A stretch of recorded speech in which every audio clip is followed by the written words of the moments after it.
વડોદરા શહેરના રાવપુરા ખાતે મામાની પોળ શ્વેતાંબર મૂર્તિપૂજક જૈન સંઘ દ્વારા ભગવાન શ્રી મહાવીર સ્વામીના જન્મ કલ્યાણકની ઉજવણી કરવામાં આવી। આજ રોજ સમગ્ર વિશ્વમાં આસ્થા અને ઉત્સાહ સાથે જૈન ધર્મનો પર્વ ઉજવવામાં આવી રહ્યો છે।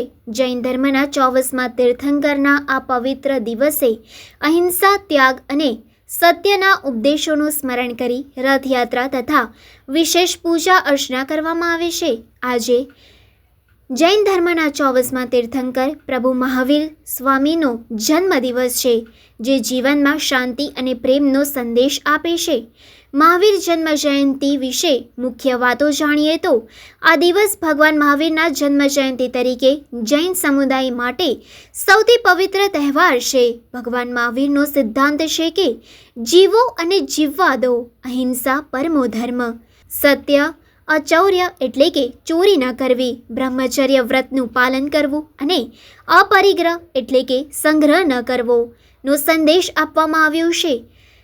વડોદરા શહેરના અનેક જિનાલયોમાં ભવ્ય શોભાયાત્રા, પૂજા અને પ્રભુ મહાવીરના કલ્યાણક નિમિત્તે સ્નાત્ર પૂજાનું આયોજન કરવામાં આવ્યું હતું। ગુજરાતમાં અનેક સ્થળોએ રથયાત્રાઓનું પણ આયોજન કરવામાં આવ્યું હતું। ત્યાગ, તપ અને અહિંસાના પથ પ્રદર્શક ભગવાન મહાવીર સ્વામીના જન્મ કલ્યાણકની હાર્દિક શુભકામનાઓ પાઠવવામાં આવી છે। જ્યારે રાવપુરા ખાતે આવેલ રાવપુરા મામાની પોળ શ્વેતાંબર મૂર્તિપૂજક જૈન સંઘ દ્વારા આજે વહેલી સવારે પ્રભુ મહાવીરની જન્મ જયંતિની ઉજવણી નિમિત્તે રથયાત્રાનું આયોજન કરવામાં આવ્યું હતું। જય જિનેન્દ્ર। આજે જૈનોના 24મા તીર્થંકર પ્રભુ શ્રી મહાવીર ભગવાનનું જન્મ કલ્યાણક એટલે કે આપણે સાદી લેંગ્વેજમાં કહીએ તો સાલગીરા છે, બર્થડે છે। આજના જૈન સમાજ વર્તમાન જે મહાવીર સ્વામી ભગવાનનો સમય ચાલે છે એમાં જીવી રહ્યા છે અને એના શાસનને અનુસરી રહ્યા છે।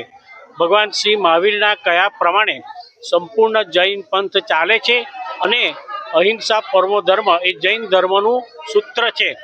અત્યારની પરિસ્થિતિમાં અહિંસા પરમો ધર્મના સૂત્રને વળગીને જો વિશ્વના તમામ દેશો અને તમામ નેતાઓ વર્તે તો આજની જે પરિસ્થિતિ આપણી થઈ છે એ ના થાય, અથવા તો એ થઈ ગઈ છે તો એને સુધારવાનો મોકો પણ અહિંસાથી જ મળવાનો છે। આજનો જે કાર્યક્રમ છે એ શરૂઆતમાં સવારના 5:30 વાગ્યાથી આ મહાવીર સ્વામી જિનાલય જે દેખાય છે ત્યાંથી વડોદરા શહેર તથા વડોદરા શહેરની આજુબાજુના ગામોમાંથી ભાવિક ભક્તો આ પ્રભુના દર્શનાર્થે પધારે છે। સવારથી સેવા પૂજા આંગી બધું ચાલુ છે અને સમસ્ત વડોદરા જૈન સંઘ કે જે આખા ગુજરાત નહીં પણ ભારતમાં માત્ર એક એવી સંસ્થા છે કે જે શહેરના તમામ સંઘોને જોડતી એક સંસ્થા છે અને એને માટે એને સમસ્ત વડોદરા જૈન સંઘ એવું નામ આપ્યું છે। એના દ્વારા માંડવી નજરબાગથી એક શોભાયાત્રાનું આયોજન કરવામાં આવ્યું છે। પ્રભુ શ્રી મહાવીરના જન્મ કલ્યાણક નિમિત્તે શહેરના રાજમાર્ગો ઉપર થઈને આ વરઘોડો અત્યારે અહીંયા ગાડી પ્રભુ શ્રી મહાવીરના દર્શનાર્થે પધારશે। વડોદરાના આશરે 10 થી 15 હજાર જૈનો તમામ ફિરકાના આ વરઘોડામાં શોભાયાત્રામાં જોડાશે અને અહીંયા ગાડી દર્શનાર્થે પધારશે। આ ઉપરાંત આજના પ્રસંગમાં અમે જીવદયામાં સૌથી વધારે માનનાર વર્ગ છે। ભારતભરની 16,000માંથી 12,000 ગૌશાળા જૈનો દ્વારા સંચાલિત કરવામાં આવે છે। એના આ મહાવીર ભગવાનના જન્મ નિમિત્તે અહીંયા એની જીવદયાની ટીપ કરવામાં આવે છે અને દરેક લોકો ઉદાર હાથે એમાં ફાળો આપે છે। તદ ઉપરાંત મારું નામ હેમેન્દ્ર શેઠ છે। હું મામાની પોળનો વતની છું અને અમારા જે મામાની પોળ સંઘના જે કંઈ કાર્યક્રમો થાય છે એમાં એક સામાન્ય કર્મચારી તરીકે હું સેવા આપું છું।